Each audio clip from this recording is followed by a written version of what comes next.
内咱得到满满的平安、稳定甲祝福。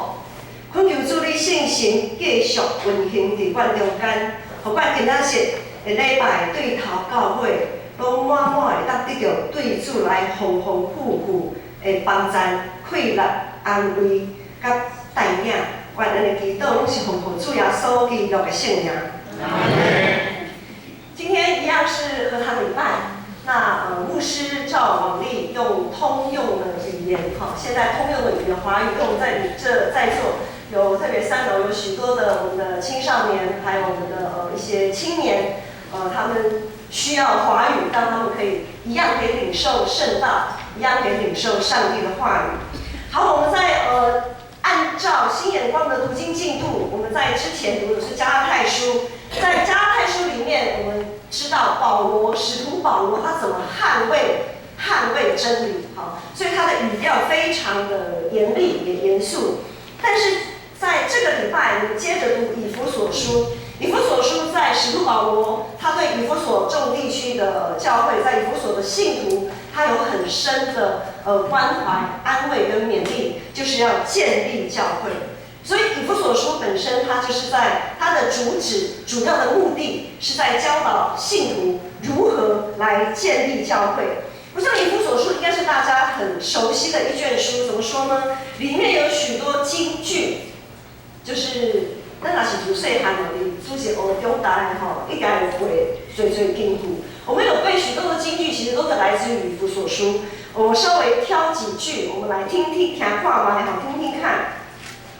以弗所书里面有说，既然蒙召，行事为人就当与蒙召的恩相称，很熟吧？既然领受上帝呼召，行为就符合伊的呼召。好，还有一句就是用和平彼此联络，竭力保守圣灵所赐合而为一的心，很熟悉吧？好，都很熟悉。好，然后呢，还有一句是唯用爱心说诚实话，凡事长进，连于元首基督，也就是今天我们的经文选段里面有的，也是非常熟悉的一段经文。还有污秽的言语一句不可出口，只要随时说造就人的好话，叫听见的人得益处，以及不要叫上帝的圣灵担忧。非常多熟悉的金句都出自于以弗所书，所以在这个礼拜呢，也希望大家，虽然以弗所书好像很熟悉，但是当我们的生命渐渐成长的时候，我们再回头来看同样的书卷，一样会带给我们不同的感受、感动跟一些启发、启示。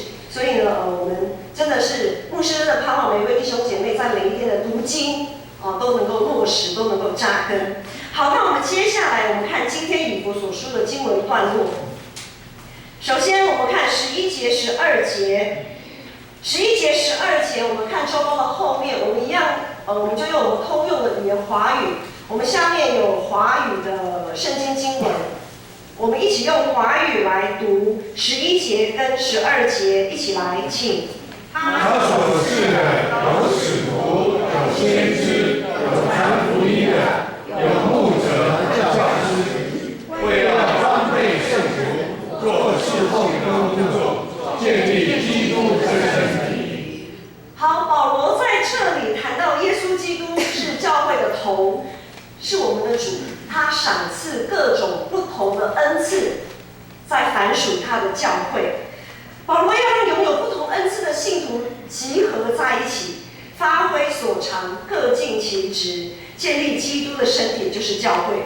那我们都是领受从圣灵领受不同恩赐的信徒，我们都是上帝的子民。那我们就先来了解一下这些恩赐在教会应该要怎么样来发挥。注意听哦，牧师讲的是恩赐，不是职分。好。很多时候我们在读这一节经文的时候，他所赐的有使徒、有先知、有传福音的，有牧师跟教师，很多人就开始对号入座了。牧师我不是牧师啊，因为牧师就是有牧师嘛。教师我也不是教师，我是老师那是别人的事情，跟我没关系。那使徒、先知呢？使徒，一想到使徒就想到耶稣的12个门徒，好像跟我也没什么关系。那是多么高高在上的一个职位啊！那先知那更不用讲了，很多人一看到先知联想到旧约的先知，好，那好像跟我没关系。那唯一好像剩下来跟我有关系的是什么呢？好像是传福音。但是弟兄姐妹不是这样子的哈。保罗在这里强调，圣灵分赐不同的恩赐在凡属上帝的教会。这里讲的绝对不是职分，这里讲的是恩赐。我们来借由，我们就牧师就来开始来解释一下，好让大家去思考，我们是不是拥有这方面的恩赐？好，首先是使徒的恩赐。使徒按字面的意思就是受托代表，在受委托的事情上面，他可以完全代表差派他的那个人，我们就好像是代理人嘛。比如说今天我没办法出席一个会议，但是呢，我会请我的代理人替我出席。那这个代理人在会议当中的发言，还有他的观点是可以完全代表我的，他可以像是代理人。那使徒呢？使徒的代理人应该是谁？就是他的主人，差派他的人就是耶稣基督。所以我们拥有使徒恩赐的人，就是我们是基督所差派的。我们狭义一点，可以算是宣教师，他是被教会差派出去宣教的。更广义一点呢，只要我们是你认为你是领受上帝的呼召，你是领受了上帝的使命，被差派出去做什么事？比如说教会的施工，我们礼拜结束后会有许多的部门会在解释我们去年做了什么，然后未来展望一年计划什么。这一些同工、长职同工，他们都是受教会所差派，受教会所差派。好，无论是长职，还有每个主日的爱餐。爱餐的同工，他们也是受教会差派、受教会委托，他们做这样的事情。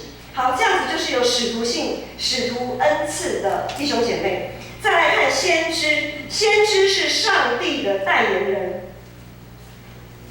我们都是只要是受洗归入主名下，我们有圣灵与我们同在，我们是圣灵充满的上帝的子民。所以呢，我们每一个凡受洗成为基督徒的我们，都有圣灵住在我们里面。上帝的灵已经不像旧约时代，只是选择性的在某些人特定的某些人身上，某些先知身上。圣灵每天与我们同在，在我们内心动工，不断的在塑造我们的生命、我们的思想。因此，我们每一个人都应该是这个时代的先知。也是这个时代的使徒，因为我们都受差派，我们都领受圣灵的感动。好，我们都是受差派的门徒，是上帝的代言人。我们都是拥有话语的执事，所以呢，我们要留意我们的口舌。在刚才所读到以弗所书的其中的一段经文，在4章29节说：“所以我们污秽的言语一句都不可出口，只要随时说造就人的好话，要叫听见的人得着益处。”好，所以我们的口舌非常的重要。我们在雅各书里面有特别强调，我们要怎么样来勒住我们的舌头，就是污秽的言语真的是一句都不可出口。赞美跟咒诅的话不应该从同一个嘴巴说出去，我们应该要多说赞美、造就人的话。再来看到传福音。传福音绝对不是狭义的，当然顾名思义，我们会认为传福音就是向未信者报扬、传递耶稣基督救恩的好消息。狭义是这样看，字面上的意思也是这样子来解释。但是我们来看一下经文的前后脉络。我们看一下经文第11节。11节说，他所赐的有使徒、先知，有传福音的，有牧者和教师。传福音的刚好夹在中间。意思是什么呢？意思是说，传福音要先接受装备嘛。后面的牧师、教师就是为了要装备众圣徒。当我们接受好装备的时候，然后我们奉差遣我们说上帝的灵要感动我们所说的话，我们对那些未信者，我们去说，然后我们成为那个传福音的人。当我们受装备去传福音，才可以避免怎样的情况发生呢？在14节有说，使我们不再做小孩子。我们既然信主，我们就接受装备，使我们不再做小孩子。中了人的诡计和欺骗的法术，被一切异教之风摇动，飘来飘去，就随从各样的异端。这是在当时以弗所地区，以弗所信徒他们常常面对异端，面对一些邪说、异教之风来影响。那在台湾目前，台湾的基督徒还没有这样子被逼迫的情况下，我们比较严重可能受到的挑战就是教会世俗化。所以我们必须要装备自己，不让自己的思想行为是按着世界的法则，而是要按着耶稣基督的法则。所以这样的装备是很重要的。我们传福音，我们对未信的人，当我们这样子坚信的时候，我们所传的福音才是正确的。而且，当一些外界世界的观念要想要来影响我们的时候，我们自己也可以站立得稳，不被世俗化给影响。所以保罗在这里提醒以弗所信徒要对自己的灵命成长负责啊！我们每一个人的成长都要自己对自己负责。以我们现在来讲，要怎么负责呢？就是要下功夫读经祷告。读经，我们吃喝上帝的话语；祷告，就是在圣灵里面寻求主啊，我读这段经文，我这样子理解，我这样子去应用，是正确的吗？我们要常常在读经的时候，透过祷告来反思，不是读过去看过就算了。这句话了解不了解啊？没关系啊，了解就照我的意思了解吧。好，我断章取义就照我的意思了解就好。那不了解呢？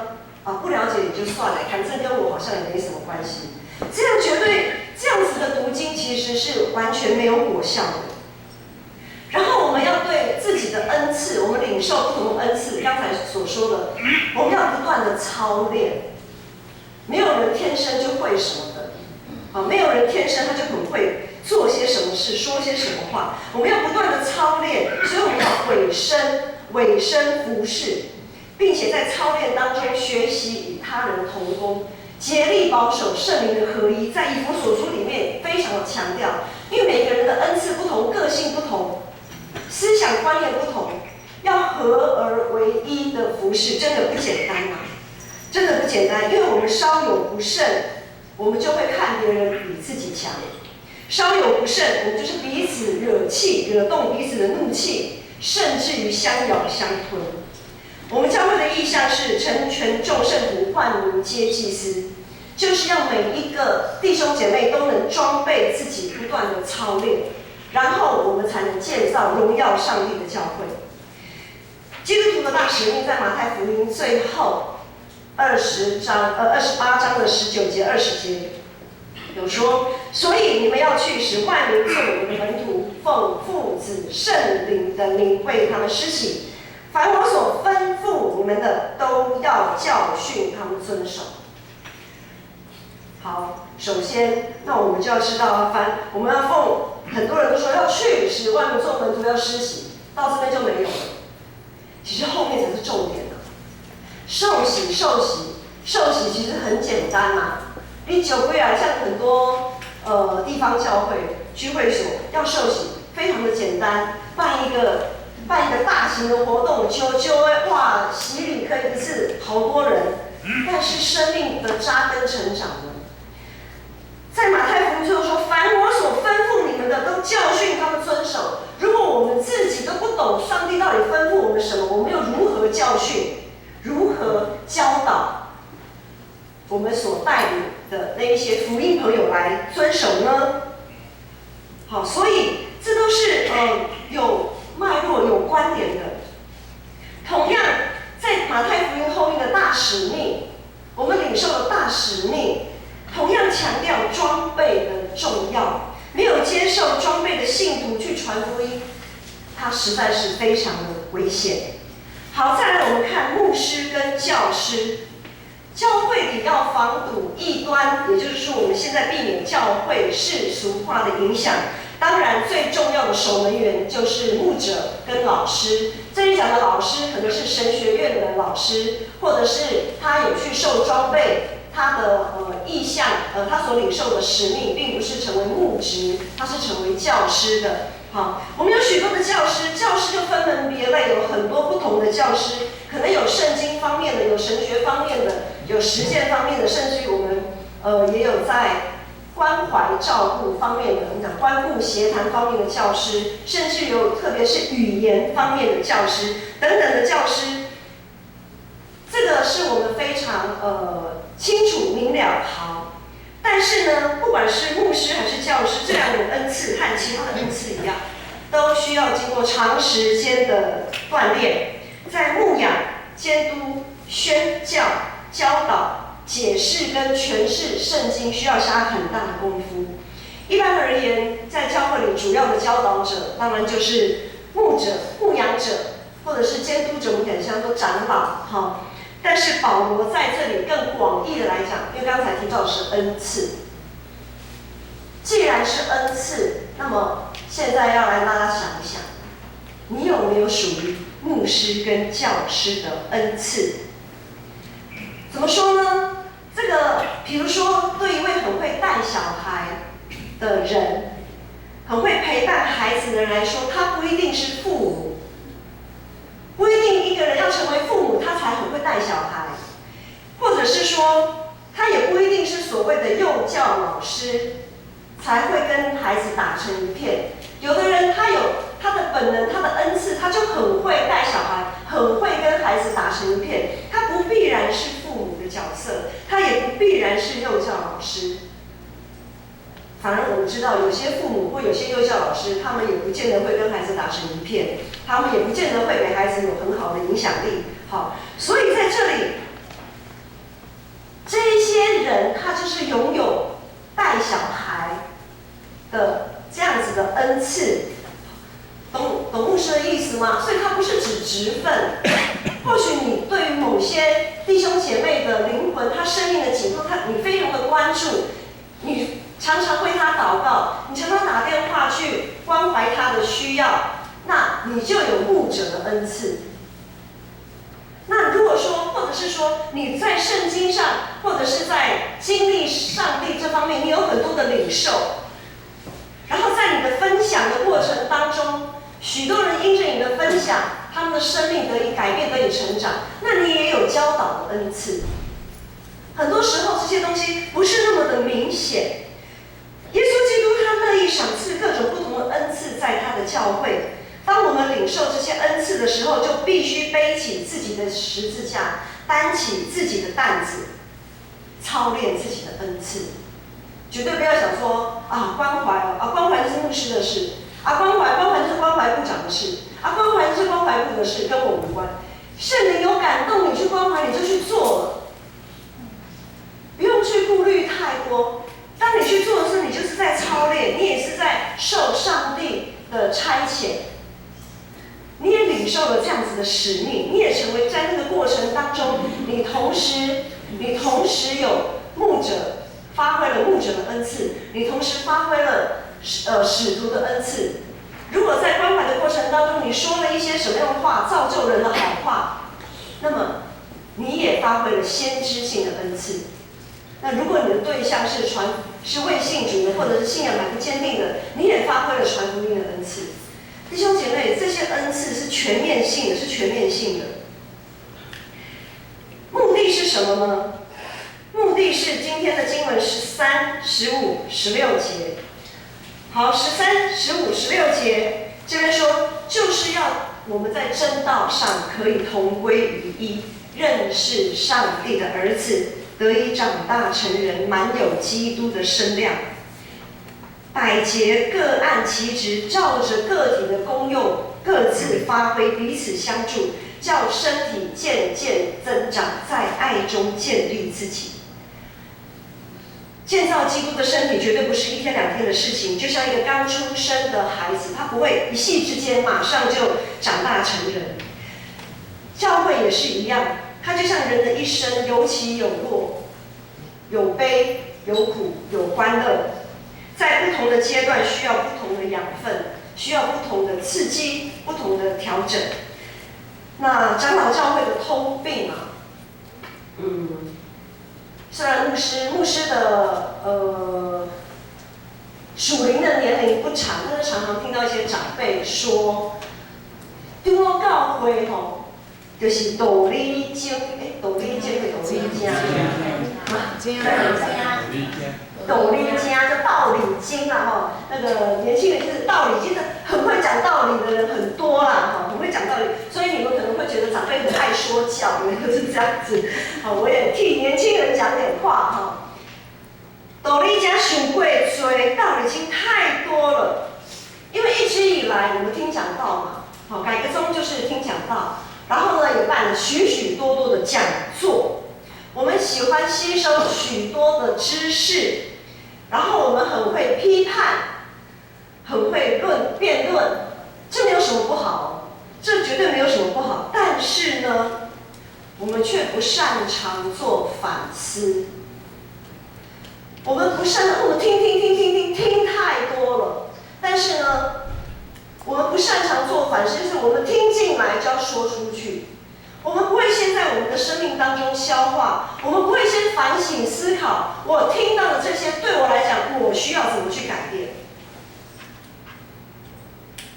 没有，所以我们的道理经太多，道理加想过多，导致我们在长老教会在一路这么多年的这么长的历史里面，成为许多人眼中又长又老的教会，因为没有反思，没有反刍啊。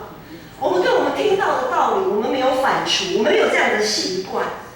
因为过去的年代都是填鸭式的教育，老师怎么说你就怎么做就对了。大人讲话，囡仔点点迈出去。我们在过去那个年代，我们受到的教育，我们的这个氛围就是，小孩子、年轻人，你们不准有什么意见，你们就是照着做。但是现在时代不同了，弟兄姐妹，特别是我要对稍微不是在21世纪出生的，如果你的出生的年份可能是1990年好了，再往前推一点点。如果你出生的年份是在1990以前，那么我们要留意时代已经不一样，我们要学习反思、反刍，改变要从我们自己本身开始做起啊。为什么我们听了这么多的讲道，听了这么多的讲座，我们长老教会还是这个样子呢？我们要反省。今年我们在团契聚会当中做了一点小小的调整跟改变，但是看起来小小的调整里面却有大大的学问。比如说上个礼拜我们今年度情色团契，我们在情色团契当中有很多的调整，因为过去我们一样的习惯。不管是任何团契啦，我们过去的习惯很喜欢请讲师来做讲座。那今年做了一点调整，就是我们有几次的聚会，我们是分小组去分享。好，我以下说的不只是针对情色团契，也是每一个团契都应该朝着这样子的方向来去做。小组分享的好处就是学习反思。学习怎么在这里面做反省跟思考，我们可能透过一个小小的主题或者是一个小小的事件，学习思考什么呢？如何用信仰去回应。很多时候我们看到一个主题，我们看到或者是听到一个弟兄姐妹的分享，我们很容易用自己的价值观，用自己的经验去回应说啊，那你应该怎样，你应该如何。不是的，我们应该去思考的是，耶稣基督如果是耶稣基督，他会如何看待这个事情？他会如何回应这个事件？而不是用世界的法则，我们要小心。不是用世界的法则或自己的观点来回应啊！我们要打破原来的思考模式，打破我们的行为习惯，这样子我们才能脱去旧我，穿上新我。不然我们分享归分享，你分享你的，我分享我的，还是各说各话啊，那就没有什么意义了。我们必须要思考的是，耶稣基督会如何看待这件事情，也代表是说我应该如何努力的用耶稣的眼光去回应这件事情。好，除了学习反思以外，还学习分享。长老教会比较不适合，比较不习惯传福音，就是分享太少，因为常常办讲座都是听嘛，我们常常都是听的人，接收者，但是我们不习惯分享我们反思之后的心路历程，反思之后的耶稣的想法跟耶稣的心意。但是经由思考之后的分享，也绝对不是教导。刚才有说过，我们都是知识分子，很多时候我们一不小心会成为法利赛人，试图要把自己的观念想法硬塞给别人。我们常常会把自己的想法硬塞给别人，以至于这是个恶性循环，以至于想分享的人也不敢分享，因为一分享出来就怕很多很多重担啊，很多超过他的能够承受的重担就跑到移转到他这里了。分享是在发挥牧师跟教师的恩赐，分享自己的生命，经过一个事件，然后反思耶稣基督的心意，然后呢，进而带出我们该如何调整自己来回应上帝在我们人生当中的计划。当我们生病的时候，当我们孤单的时候，当我们失业的时候，当我们被排挤的时候，当我们在碰到这样子不如意的时候，我们如何去反思上帝在我们人生中的计划跟安排？我们要如何去面对？这一点其实有些团契已经有在做了，特别因为像青少年团契，他们也常常反思自己要如何面对自己的课业压力。社青团契也常常在工作当中，他们彼此分享，反思自己该如何做。那其他的契友也会给予一些建议，但是那些建议是非常尊重的建议，我待会会说。他们不会将自己的想法强塞给别人，他们在这个过程当中已经慢慢学习，我们可以互相分享自己对于信仰反思之后的观点，但是呢，他们会留空间，他们会为彼此保留那个空间。好，然后除了学习反思、学习分享，我们也在团契当中应该学习聆听。在团契小组当中学习聆听，当我们透过心灵诚实的分享，圣灵就在当中做工了。圣灵已经在当中做工了，他会将适当的养分供应给需要的肢体，生命影响生命。每一位聆听者，包括分享者，都会被圣灵感动，他们的生命会带来转变，并且又再一次领受新的呼召跟新的使命，成为使徒，成为先知，再一次的，他们再被差派出去，到他们的禾场，比如说到他们的职场，或到他们的学校，到他们所接触的社区等等。最后，学习尊重，在小组分享里面绝对要学习尊重。我们不会泄露在小组分享里面的一切，也绝对不在小组当中说他人的八卦，去讨论别人的事情。我们讨论的就仅讨论小组里面现有成员的事情，并且为彼此代祷。解散离开之后，该守的秘密要守住，这是我们学习尊重。我们在分享当中学习节制，并且学习节制自己的发言。我们不会说的太多，以至于占用他人分享的时间，也不会落入将自己的想法强加于人的这样子的盲点。我们在聆听当中也学习节制自己的心，我们不做过多的臆测、揣测跟想象。我们也不落入论断。要知道，真理的灵，也就是圣灵，才是我们最值得信赖的导师，才是我们最值得信赖的导师。上帝有上帝的时间，我们不要把自己的精力强塞给别人。其实还有许多好处，不只是这4样，还有许许多多在团契、在小组当中的好处是无法赘述的。万事互相效力，要叫爱神的人得益处。许许多多的影响，许许多的好处，就等着大家一起在团契、一起在小组当中去发掘。当我们愿意委身在自己的团契，参与教会为信徒所预备的一些课程、一些装备课程，我们教会在礼拜后，接下来会务和会，我们的教育部有预备，在今年特别为弟兄姐妹预备了许多丰富的课程，真的是呼吁大家要在各方面不断的装备自己，千万不要说啊，这个我以前上过了，这个我以前知道了。以前的你跟现在的你已经不可同日而语了。应该是说现在的你跟以前的你已经不可同日而语了。当你的生命成长之后，再来面对，再来聆听这些课程，你一定会有不同的启发。圣灵会在他的时间再一次给你新的使命跟新的呼召。当我们不断朝着教会的意向迈进，成全众圣徒，万民皆祭司，建造荣耀上帝的教会才成为可能。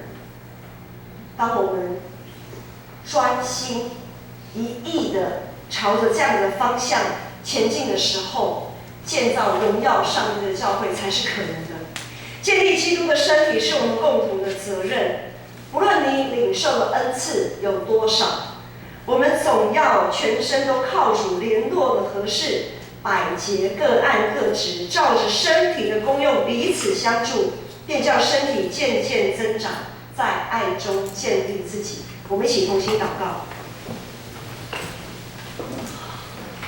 阿爸的上帝，我感谢你，感谢主你，让使徒保罗伫以弗所教会，伊写予正圣徒的回信，今仔日犹原伫阮的中间，成做阮真大的帮助甲目标。主，你实在是早伫地、现今伫地、将来也永远伫地的主。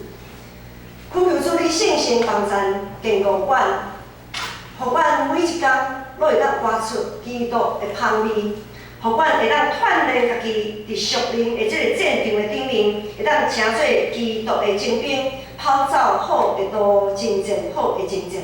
阮安尼祈祷，仰望我是奉主耶稣基督的圣名。